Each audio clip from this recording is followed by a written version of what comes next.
بسم اللہ الرحمن الرحیم۔ حدیث پاک میں ایک دعا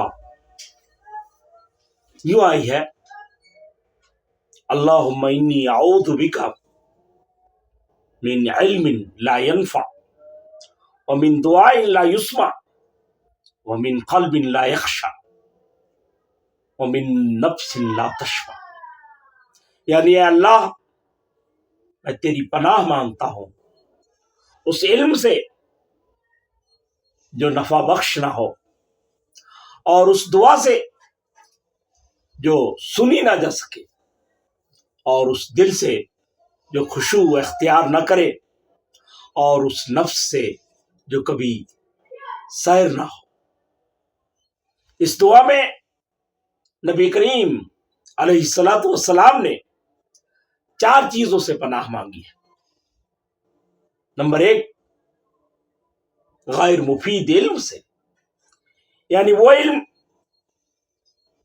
جس سے دین و دنیا کا کوئی فائدہ وابستہ نہ ہو۔ ایسا علم صحیح بھی غیر نافع علم ہے، غیر مفید علم ہے، جس سے آدمی نہ خود فائدہ اٹھائے اور نہ دوسروں کو اس سے فائدہ پہنچائے۔ دوسری چیز جس سے آپ نے پناہ مانگی ہے وہ ناقبول ہونے والی دعا ہے۔ اللہ ہمیں ایسی صورتحال سے بچائے کہ اخلاص نہ ہونے کی وجہ سے، حرام رزق کی وجہ سے، گناہوں کی زیادتی کی وجہ سے، یا خدا سے لا تعلقی کی وجہ سے ہماری دعائیں قبول نہ ہونے لگے۔ تیسری چیز جس سے آپ نے پناہ مانگی ہے وہ دل ہے جو نرمی، لطافت، عاجزی اور خاکساری سے خالی ہو۔